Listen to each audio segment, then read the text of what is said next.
హైపర్నేట్రిమియా అంటాము, dehydration, hyper ఆల్డోస్టెరానిజం అనే దాంట్లో మనం చూస్తూ ఉండొచ్చు.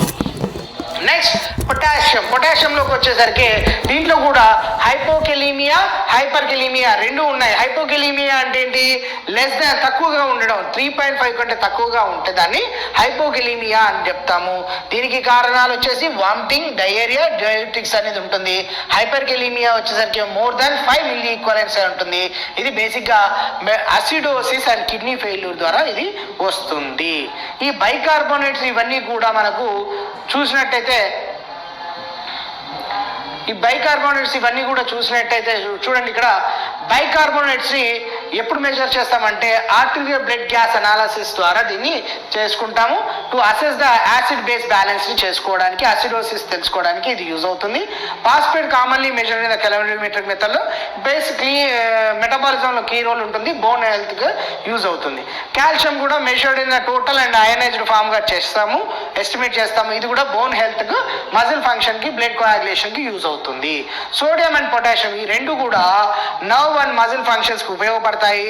And abnormal levels and after indicative issues related గా hydration, kidney function, hormonal imbalance ద్వారా మనకు ఈ అబ్నార్మాలిటీస్ అనేది మనం చూస్తూ ఉంటాము. This is about the inorganic substance, ions అని చెప్పుకోవచ్చు. ఓకేనా? Hope you all you understood. Thank you. Good evening అండి. Today we are going to discuss about the blood gas analysis. బేసిక్గా బ్లడ్ గ్యాస్ అనాలిసిస్ దీన్ని దేని గురించి ఇచ్చారని అంటే ఆర్టీరియల్ బ్లడ్ గ్యాస్ కావచ్చు, ఆర్టీరియల్ బ్లడ్ గ్యాస్ అనాలిసిస్ అనేది చెప్పుకోవచ్చు. అయితే ఈ బ్లడ్ గ్యాస్ అనాలిసిస్ ద్వారా మనం ఏం తెలుస్తుంది అంటే క్రిటికల్ డయాగ్నోసిస్, ఇది క్రిటికల్ డయాగ్నోసిస్. ఇది స్పెషల్గా concentration of gases and electrolytes and other substances in the blood గురించి తెలుసుకోవడానికి ఇది యూజ్ అవుతుంది. బేసిక్గా యాసిడ్ బేస్ బ్యాలెన్స్ని, రెస్పిరేటరీ ఎఫిషియన్సీని తెలుసుకోవడానికి ఇది ఉపయోగపడుతుంది. దీంట్లో మేజర్గా వచ్చేసి బైకార్బోనేట్ బఫరింగ్ సిస్టమ్ అని చెప్పేసి అంటాం. ఈ బైకార్బోనేట్ బఫరింగ్ సిస్టమ్ ఏంటి అంటే ఇట్స్ అ pH మెయింటెనెన్స్ చేయడానికి ఉపయోగపడేది బైకార్బోనేట్ బఫరింగ్ సిస్టమ్ అని చెప్పేసి అంటాం. ఇది ఏమేమి కలిగి ఉంటుంది? కార్బోనిక్ యాసిడ్ కలిగి ఉంటుంది. ఈ కాంజుగేటెడ్ బేస్ లో బైకార్బోనేట్ వచ్చేసి కాంజుగేటెడ్ బేసిస్ అండ్ బైకార్బోనేట్ రెండు కూడా దీంట్లో ఉంటాయి. దీని ద్వారా వచ్చిందే ఈ బైకార్బోనేట్ అన్నట్టు. ద రియాక్షన్ ఎలా ఉంటుందో చూడండి. ఇది ఇప్పుడు కార్బన్ డైఆక్సైడ్, వాటర్ కలిస్తే మనకు ఈ కార్బోనిక్ యాసిడ్ వస్తుంది. కార్బోనిక్ యాసిడ్ నుంచి hydrogen acid release hydrogen plus H+ ion release అయితే బైకార్బోనేట్ అనేది ఫామ్ అవుతుంది. అయితే ఇక్కడ చూసినైతే కార్బన్ డైఆక్సైడ్ ఏదైతుందో dissolve in the blood and it is equilibrium with the carbonic acid. అంటే ఎప్పుడైతే వాటర్తో కలుస్తుందో అది ఫామ్ అవుతుంది. దానిలో H+ అయాన్ రిలీజ్ అవ్వడం వల్ల బైకార్బోనేట్ అనేది మారుతుంది అన్నట్టు. సో హెసెల్బాల్స్ రియాక్షన్ ఎలా ఉంటుందో చూద్దాం. దీంట్లో pH is equal to pKa plus logarithm of H bicarbonate by carbonic acid దానిలో మనం pH అనేది తెలుసుకోవచ్చు అన్నట్టు. ఇది ఫండమెంటల్ ఈక్వేషన్. ఇది బ్లడ్ pHని క్యాలిక్యులేట్ చేయడానికి ఉపయోగపడుతుంది. Concentration of acidic and basic components base చేసుకొని బైకార్బోనేట్ సిస్టమ్ ద్వారా మనం చేసుకోవచ్చు. దీని ఈక్వేషన్ ఏంటి? pH is equal pKa plus logarithm of HCO3 minus H2CO3 ఇది బై H2CO3 అనేది మనకు ఇది వస్తుంది అన్నట్టు. ఇక్కడ pKని negative logarithm of acidic dissociation content గా చూపిస్తాము. H3 minus concentration of bicarbonate గా, H2CO3ని కార్బోనిక్ యాసిడ్ గా మనం చెప్తూ ఉంటాం అన్నట్టు. బ్లడ్ pH వచ్చేసరికి ఇక్కడ చూడండి, దీని నుంచి మీకు అడిగే క్వశ్చన్స్ బాగా ఉంటాయి. So what is the range of blood pH వచ్చేసి నారోగా 7.35 to 7.45 గా ఉంటుంది. స్లైట్లీ ఆల్కలైడ్ సైడ్ గా, ఆల్కలోసిస్ సైడ్ గా, అంటే మోర్ దాన్ దీని వస్తే ఆల్కలైడ్ సైడ్, దీని వస్తే అసిడోసిస్ అని చెప్పేసి అంటూ ఉంటాం అన్నట్టు. బ్లడ్ pH ఎంత ఇప్పుడు మనకు? What is the blood pH? Normal pH 7.35 to 7.45. ఎప్పుడైతే దీనికంటే తక్కువగా ఉంటుందో, 7.35 కంటే తక్కువగా ఉంటుందో దాన్ని అసిడోసిస్ అంటాము. దీనికంటే ఎక్కువగా ఉంటే ఆల్కలోసిస్ అంటాము. అసిడోసిస్ అని చెప్పేసి చెప్తాము. అదే దీని ఆల్కలిసిస్ అని చెప్పేసి చెప్తూ ఉంటాము. నెక్స్ట్ PO2, దాన్ని ఏమంటారు? Partial pressure of oxygen. PO2ని పార్షియల్ ప్రెషర్ ఆఫ్ ఆక్సిజన్ అంటాం. ఇవన్నీ కూడా మనం బ్లడ్ గ్యాస్ అనాలిసిస్లో వచ్చే పారామీటర్స్. ఆ పారామీటర్స్ని మనం తెలుసుకుంటున్నాం. ఈ పిఓసిస్ యొక్క టిపికల్లీ అరౌండ్ ఎంత ఉంటుంది అంటే ఇది 75 to 100 mmHg అనేది హెల్తీ ఇండివిజువల్లో ఉంటుంది. ఇది మేజర్గా ability to oxygenated blood carry చేసుకోవడానికి మనం తెలుసుకోవడానికి PO2ని మనం చూస్తూ ఉంటాము. నెక్స్ట్ PCO2, దీన్ని partial pressure of carbonic acid అంటాము. దీని నార్మల్ వాల్యూ వచ్చేసి 35 to 45 mmHg ఉంటుంది. ఇది determine whether respiratory or metabolic imbalance in the blood pH తెలుసుకోవడానికి ఉపయోగపడుతుంది. నెక్స్ట్ బైకార్బోనేట్ క్యాలిక్యులేషన్ వచ్చేసి ఈ బైకార్బోనేట్ హసల్ బేస్ ఈక్వేషన్ ద్వారా చేస్తాము. అది HPKa into pH minus pKa by log PCO2 అనేది మనం చేస్తూ ఉంటాం. ఈ పద్ధతి ద్వారా మనం బైకార్బోనేట్ క్యాలిక్యులేషన్ అనేది జరుగుతుంది. నెక్స్ట్ నోమోగ్రామ్స్ అంటే ఏంటి? Tools the pickup the calculation of blood gas values by inputting the values of pH, PCO2 and bicarbonate. ఈ మూడింటిని కూడా కలిపి one can determine the acid base status which helps the diagnosis. ఏంటిది? Metabolic acidosis, metabolic alkalosis, respiratory acidosis, respiratory alkalosis తెలుసుకోవడానికి మనకు ఇది ఉపయోగపడుతుంది. ఓకేనా?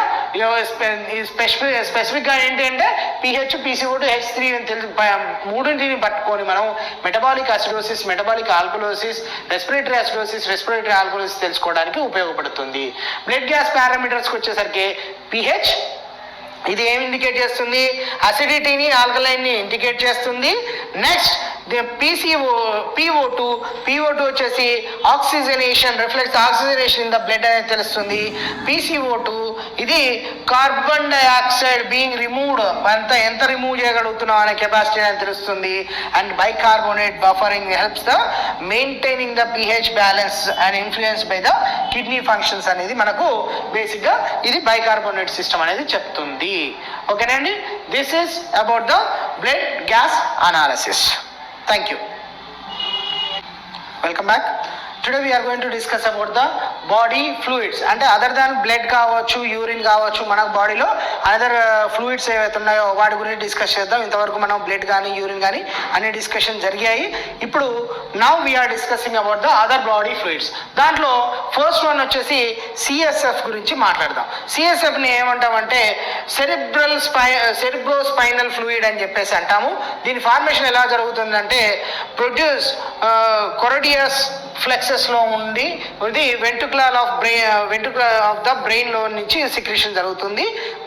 ఫ్లూయిడ్ అనేది జరుగుతుంది, ప్రైమరీ ప్రొడక్షన్ అనేది జరుగుతుంది. It's a clear colourless fluid that is surrounded by the brain. Spinal కార్డ్లో ఇది సరౌండ్ అయి ఉంటుంది. ఈ ప్రొవైడింగ్ మెకానికల్ ప్రొటెక్షన్స్ ఉంటుంది, వేస్ట్ రిమూవల్ ఉంటుంది, న్యూట్రిషనల్ సపోర్ట్, ఈ మూడు కూడా ఈ ఫ్లూయిడ్లో ఉంటుంది. ఈ occur in the following conditions, following సీక్వెన్స్లో ఇవి ఎలా ఈ సీక్వెన్స్లో ఇది జరుగుతుంది అన్నట్టు. సో ఫస్ట్ వచ్చేసి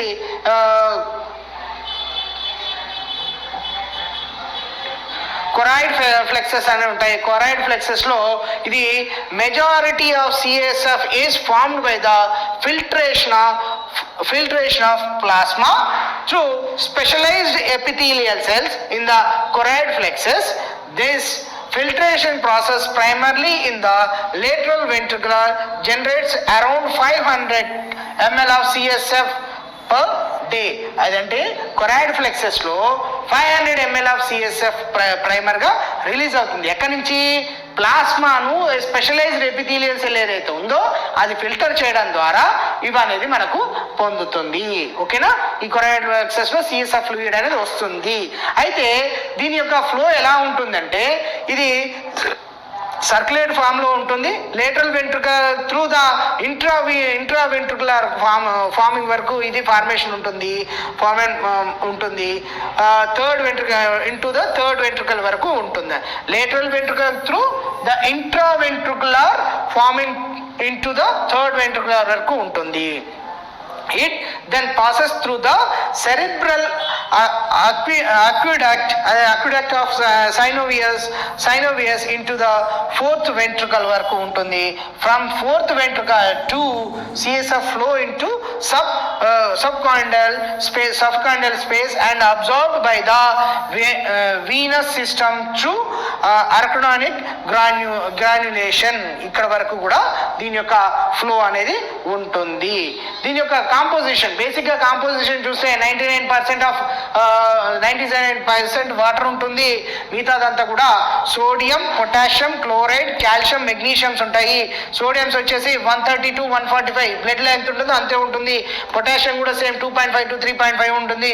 క్లోరైడ్ కూడా 120 to 130 ఉంటుంది. కాల్షియం 1 to 1.5 మిల్లీ ఈక్వలెన్స్ ఉంటుంది. మెగ్నీషియం 1 to 2 మిల్లీ ఈక్వలెన్స్ అని ఉంటుంది. ప్రోటీన్స్ వచ్చేసరికి సిఎస్ఎఫ్ కంటెంట్స్ లో levels of proteins, that is 15 to 45 mg/dl అనేది మనకు సిఎస్ఎఫ్ లో ఉంటుంది. Primarily albumin, immunoglobulin and small quantity of enzymes కూడా దాంట్లో ప్రజెంట్ అయి ఉంటుంది. గ్లూకోజ్ వచ్చేసరికి అరౌండ్ 40 to 70 mg/dl అని ఉంటుంది. ఇవి సిగ్నిఫికెన్స్ గా లోయర్ గా లెవెల్స్ 60 to 100 mg బ్లడ్ లో ఉన్నప్పుడు లోగా ఉంటుంది అన్నట్టు. లోయర్ దాన్ ప్లాస్మా కంటే తక్కువగా ఉంటుంది అన్నట్టు. సెల్ కౌంట్కి వచ్చేసరికి CSF normally acellular are containing very few cells, అంటే 0 to 5 WBCs ఉంటాయి. And contains lymphocytes, monocyte, neutrophils in various pathological కండిషన్స్లో ఈ అనేది ఉంటూ ఉంటాయి. బేసిక్గా అయితే అసెల్యులార్, మొత్తం మీద అయితే సెల్యులు అయితే ఉండవు, ఉన్నా కానీ 0 to 5 అనేది ఉంటుంది అన్నట్టు. నెక్స్ట్ లాక్టేట్ వచ్చేసి యూజువల్లీ లెస్ దాన్ 1.5 millimol/liter ఉంటుంది. అండ్ అదర్ ఫ్యాక్టర్స్లోకి వచ్చేసరికి small quantity of amino acids, vitamins and other metabolites అనేవి దీంట్లో ఉంటుంది. What is the function of CSF? It protection, buoyancy and nutrition, transport, waste రిమూవల్లో ఈ మెయిన్గా యూజ్ అవుతుంది. అంటే ఇక్కడ ప్రొటెక్షన్లో వచ్చేసరికి షాక్ అబ్జార్ప్షన్లో, reducing impact on brain and spinal కార్డ్లో చూపిస్తుంది. బయాలెన్స్ వచ్చేసరికి మనకు సపోర్టెన్స్లో reducing the effective weight and brain and prevent the pressures ఇవన్నీ కూడా మనకు దీన్ని చూపిస్తుంది అండి. న్యూట్రిషన్ సపోర్టర్ వచ్చేసరికి బ్రెయిన్కి కావాల్సిన న్యూట్రిషన్స్ అన్ని కూడా బ్లడ్లో నుంచి తీసుకొని దీనికి సప్లై చేస్తుంది. వేస్ట్ రిమూవ్, సిఎస్ఎఫ్ బ్రెయిన్లో ఉన్న వేస్ట్ ప్రోడక్ట్స్ అన్ని కూడా రిమూవ్ చేయడానికి, న్యూరో ట్రాన్స్మిటర్ బ్రేక్ డౌన్కి, ఇవన్నీ టాక్సిన్స్కి, అదర్ టాక్సిన్స్ అన్ని రిమూవ్ చేయడానికి ఇది ఉపయోగపడుతుంది. సో ఇంటర్ప్రిటేషన్ ఆఫ్ రిజల్ట్స్ వచ్చేసరికి ఇది చూద్దాం. ఫస్ట్ ఫిజికల్ అపియరెన్స్లో క్లియర్ అండ్ కలర్లెస్గా ఉంటుంది. ఒకవేళ క్రోమియా ఉంటే, దాని ఎల్లోయిష్ తిని ఉంటే, దాని bilirubin typically formed in haemorrhage వల్ల ఇది ఎల్లోయిష్ కలర్గా మారుతుంది. క్లౌడీ టర్బిడిటీ గా ఉంటే, మల్టిపుల్ స్క్లీరో ఉన్నప్పుడు, అంటే బ్యాక్టీరియల్ మెనింజైటిస్ ఉన్నప్పుడు కానీ, ప్రోటీన్ కంటెంట్ ఉన్నప్పుడు కానీ ఇది మామూలుగా సొల్యూషన్ కాస్త క్లౌడీ అండ్ టర్బిడిటీ అవుతుంది. ఒకవేళ దాంట్లో కనుక బ్లడ్ కనుక ఉంటే ఏదైనా హెమరేజెస్ ఉన్నట్టు కారణం. సెల్ కౌంట్స్కి వచ్చేసరికి నార్మల్గా సిఎస్ఎఫ్ వచ్చేసి అసెల్యులార్ అంటాం. టిపికల్గా వచ్చేసి 0 to 5 వైట్ బ్లడ్ సెల్స్ అనేవి ఉంటాయి. No red blood cells present అయి ఉంటాయి. ఒకవేళ ఎలివేటెడ్ డబ్ల్యూబీసీ కనుక దీంట్లో చూస్తే మనం దీన్ని ఏమంటాం? బ్యాక్టీరియల్ ఇన్ఫెక్షన్ అయ్యి ఉండొచ్చు, వైరల్ ఇన్ఫెక్షన్ అయ్యి ఉండొచ్చు, ఆటో ఇమ్యూన్ డిసార్డర్ అయ్యి ఉండొచ్చు, క్యాన్సర్ అయ్యి ఉండొచ్చు. అయితే స్పెసిఫిక్గా బ్యాక్టీరియల్ ఇన్ఫెక్షన్లో న్యూట్రోఫిల్, ప్లీనోసైట్స్ అనేవి కామన్గా ఇంక్రీజ్ అవుతాయి. ఆర్ వైరల్ ఇన్ఫెక్షన్ అయితే లింపోసైట్, ప్లీనోసైట్స్ అనేవి ఇంక్రీజ్ అవుతాయి. అండ్ ఆటో ఇమ్యూన్ డిసార్డర్స్ అయితే ఎలివేటెడ్ వైట్ సెల్స్ అనేది చూడొచ్చు. క్యాన్సర్స్లో అయితే cancer cells are found in CSF suggested metastasis or primary brain malignancy అని చెప్పొచ్చు. ఒకవేళ బ్లడ్ బ్రేసెస్ కనుక ఉంటే that indicates that haemorrhages that important difference between the trauma, lumbar puncture and actual haemorrhages అనేది తెలుసుకోవాలన్నట్టు. ఓకే, ఒకవేళ ప్రోటీన్ లెవెల్ కనుక increase అయితే, నార్మల్గా అయితే ప్రోటీన్స్ ఎంత ఉంటాయి మనకు 15 to 45 mg/dl ఉంటాయి. ఒకవేళ ఈ ఎలివేటెడ్ లెవెల్స్ కనుక ఉంటే దానికి కారణం బ్యాక్టీరియల్ మెనింజైటిస్ అయి ఉండొచ్చు, మల్టిపుల్ స్క్లీరా అయి ఉండొచ్చు, లేదా గ్లినైల్ బ్యారియర్ సిండ్రోమ్ అయి ఉండొచ్చు, బ్రెయిన్ ట్రామా ఆర్ సిఫిలిసిస్ అయి ఉండొచ్చు. అయితే బ్యాక్టీరియల్ మెనింజైటిస్లో ఏమవుతుంది, సిగ్నిఫికెంట్గా మోర్ దాన్ 100 mg/dl ప్రోటీన్స్ అనేవి ఇంక్రీజ్ అవుతాయి. మల్టిపుల్ స్క్లీరాస్లో అయితే ఏమవుతుంది, మైల్డ్ మోడరేట్ ఎలివేషన్స్ అనేది ఉంటాయి. ఒలిగోక్లోనల్ బ్యాండ్ ప్రజెంటేషన్ అనేది ప్రజెంట్ అయి ఉంటుంది. గ్లినర్ బ్యారియర్ సిండ్రోమ్స్లో వచ్చేసరికి elevated proteins with the few cells albumino cytologic dissociations అనేవి దాంట్లో ఉంటుంది. బ్రెయిన్ ట్యూమర్స్ సిఫిలిస్ అయి ఉంటే can causes the rise of CSF proteins అయి ఉంటుంది. Next glucose molecule. గ్లూకోజ్ మాలిక్యూల్లోకి వెళ్ళేప్పుడు ఏమవుతుంది, గ్లూకోజ్ మాలిక్యూల్లో నార్మల్గా ఇది నార్మల్ కండిషన్లో 40 to 70 mg/dl ఉంటుంది. ఒకవేళ కనుక ఈ లెవెల్ గ్లూకోజ్ లెవెల్స్ కనుక లో గ్లూకోజ్ లెవెల్స్ కనుక చూస్తే bacterial meningitis, fungal tuberculosis meningitis అయి ఉండొచ్చు. బ్యాక్టీరియల్ మెనింజైటిస్లో glucose levels less than 40 mg ఉంటుంది. ఫంగల్ ఆర్ ట్యూబర్క్లోసిస్ మెనింజైటిస్లో glucose levels typically low in the chronic infections అనేది చూడొచ్చు మనము. అదే క్యాన్సర్లో అయితే glucose levels may be decreased if there are tumours involvement. ఒకవేళ హై కనుక ఉంటే ఇది రేర్గా జరుగుతుంది. ఇది డయాబెటీస్ మెల్టర్స్లో మాత్రమే మనం చూడగలుగుతాం. ఓకేనా? Okay. Next one lactate. Lactate అనేది నార్మల్గా లెస్ దాన్ 1.5 to 1.5 mmol/L ఉంటుంది. ఎలివేటెడ్ లాక్టేట్ కనుక మనం చూసినట్టయితే దాన్ని అనరోబిక్ మెటబాలిజంలో ఇది ఎలివేటెడ్ లెవెల్స్ పెరుగుతుంది. దీనికి అనరోబిక్ మెటబాలిజంలో అవుతుంది. బ్యాక్టీరియల్ మెనింజైటిస్, హైపాక్సియా, ఇస్కీమియా దాంట్లో మాత్రమే లాక్టేజ్ లెవెల్స్ ఇంక్రీజ్ అవుతాయి. బ్యాక్టీరియల్ మెనింజైటిస్లో indicates that high levels indicate that poor oxygenation and severe ఇన్ఫెక్షన్స్లో చూడొచ్చు. హైపాక్సియాలో, ఇస్కీమియాలో conditions like that encephalopathy, stroke might increase in lactate. ఓకేనా? అది. Next presence of oligoclonal bands. Oligoclonal bands ఎప్పుడు పడుతున్నాయంటే ఎలక్ట్రోఫోర్సిస్ ద్వారా ఈ బ్యాండ్స్ చూసుకోవచ్చు. దీన్ని సిఎస్ఎఫ్ ఎలక్ట్రోఫోర్సిస్ చేసినప్పుడు తెలుస్తుంది. దీంట్లో మల్టిపుల్ స్క్లీరో, క్రానిక్ ఇన్ఫెక్షన్లో మాత్రమే, అంటే ఆటో ఇమ్యూన్ డిసీజర్స్లో మాత్రమే మనం ఒలిగోక్లోనల్ బ్యాండ్స్ అనేది చూడొచ్చు. Next CSF opening pressure. Pressure వచ్చేసి మనకు దీంట్లో నార్మల్గా 70 to 180 mmHg H2O అనేది ఉంటుంది. ఇది varies body position and age base చేసుకొని ఈ ప్రెషర్ అనేది నార్మల్ అనేది చేంజ్ అవుతుంది. ఎలివేటెడ్ ప్రెషర్ ఎప్పుడు చూస్తాము, ఇంట్రాక్రేనియల్ హైపర్ టెన్షన్, మెనింజైటిస్, ఈ రెండు పొజిషన్లో దీన్ని చూస్తాము. లో ప్రెషర్ వచ్చేసి post lumbar puncture, headache or CSF లీక్లో మనం దీన్ని చూస్తాము. పెథలాజికల్ కండిషన్స్ ఏవైతే ఉన్నాయో డిటెక్షన్ వయా సిఎస్ఎఫ్ అనాలిసిస్ చూద్దాం. ఫస్ట్ వన్ వచ్చేసి బ్యాక్టీరియల్ మెనింజైటిస్. బ్యాక్టీరియల్ మెనింజైటిస్లో elevated WBC, very low glucose, high protein levels అనేది చూస్తాము. నెక్స్ట్ వైరల్ మెనింజైటిస్లో elevated WBC, normal slightly low glucose level, mild protein elevations అనేది చూస్తాము. నెక్స్ట్ వచ్చేసి మల్టిపుల్ స్క్లీరాలో వచ్చేసరికి మనకు ఇక్కడ presence of oligoclonal bland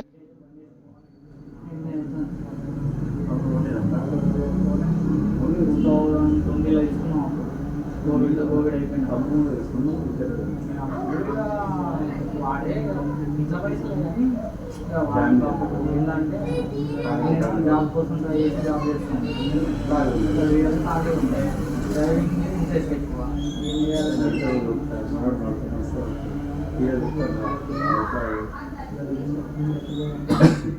idea వేసిండు, వదిలేసిండు. వేరే గ్రూప్ కావాలి. డ్రైవింగ్ వచ్చింది డ్రైవింగ్ అంటే చాలా నేర్చుకున్నాను. అన్నీ నేర్చుకున్నాను. మీకు